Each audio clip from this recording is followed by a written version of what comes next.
What's going on, Soul Nation? Ginger Prime here, and today we're talking about two big game delays coming out of Square Enix this morning. We've got Final Fantasy VII Remake being delayed from March 3rd to April 10th, which is going to put it in line, or at least in direct week-to-week comparison to that of Cyberpunk 2077.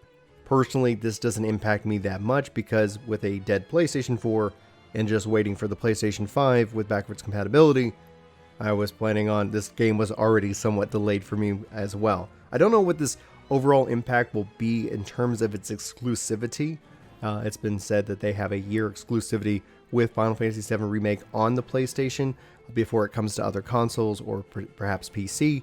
So I don't know if that still is going to apply, if this is a delay to that, an extension of that exclusivity until it launches, if that's when that starts. But personally, I'm actually never really concerned about a delay too much. It all just depends on the length. Now, Final Fantasy VII was announced over 5 years ago, and so it is a little bit of a tough pill to swallow for players to kind of have to wait another month to play this game, especially with leaks and showing off that the demo is on the PlayStation Store. Maybe that means that they can have that in March while that holds them over until the full game comes out on the 10th of April. The concern and the question that I would have to you guys right now is, how does this line up with your expectations for Cyberpunk 2077? Personally, since I don't have a system that can play the remake, Cyberpunk 2077 is going to be my go-to single-player RPG of the spring.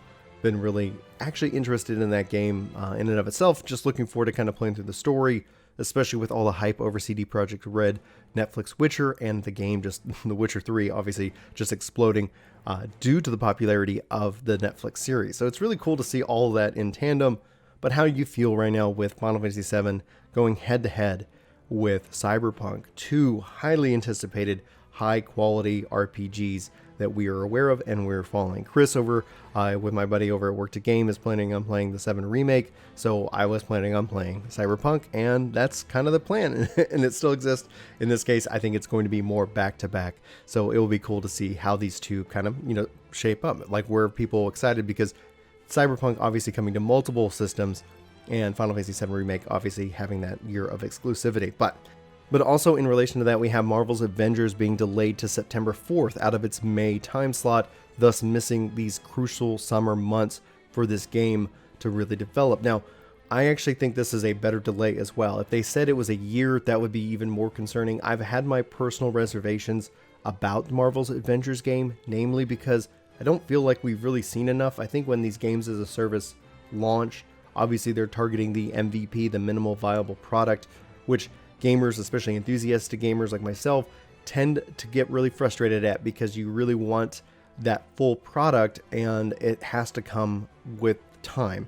If you look at games like Anthem, if you look at games like Destiny, if you look at games that they can get to a point in which that people are really excited about them, but they tend to also frustrate early adopters who come in ready to play and run into bugs. But extra polish is definitely good. I think also the fact that they're setting this up for a September release date, putting it right into that fall dynamic with a lot of the big heavy hitters that come out in that time frame, shows to me that they have confidence in that. If it was going to hit October, if it was going to hit November and they didn't have a lot of confidence, it would probably, for me, make more sense just to move it to January or February, where you can kind of get past that Christmas rush and you can kind of have that winter time frame to really kind of build out your player base when it's cold outside and you don't really have much to do. Same kind of thing applies with the summer. So I think this kind of speaks to the look confidence. Now, they write over on Twitter, "To our fans at Crystal Dynamics, our ambition has always been to deliver the ultimate Avengers gaming experience. In order to achieve that goal, we have made the difficult decision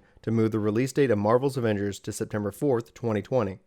As fans ourselves, it's an honor and a privilege to work with these legendary characters, and we know that these superheroes mean to you and to us and our true believers around the world.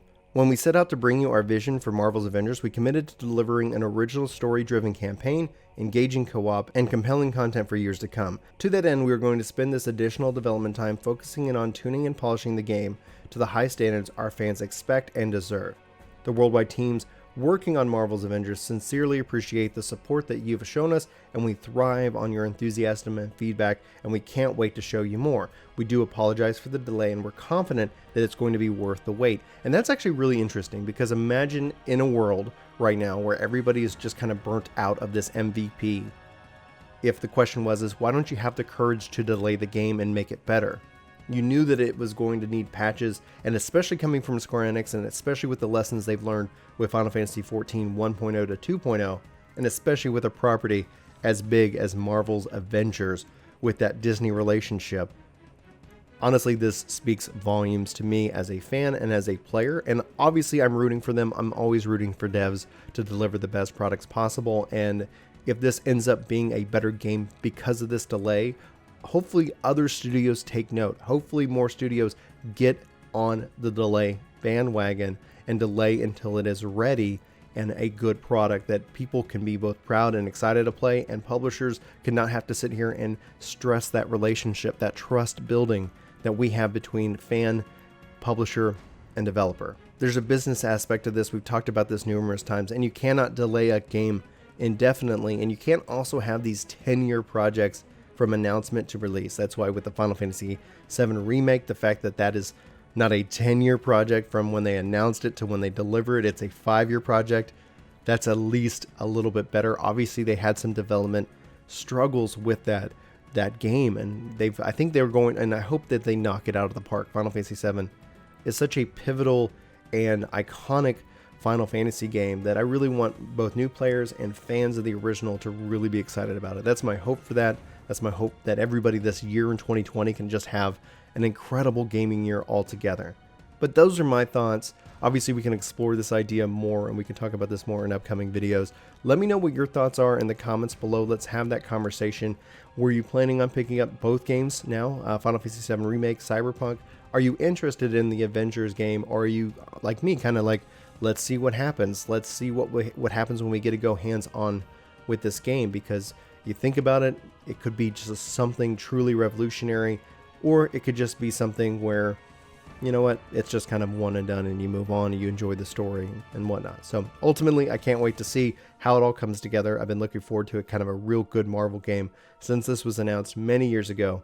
And yeah, looks like I'm going to have to keep waiting a little bit longer, but we'll have to wait and see. Anyway, for the Soul Nation, my name's Brian. Thank you so much for watching this video. I hope you have an incredible day, and I'll talk to you soon. Take care.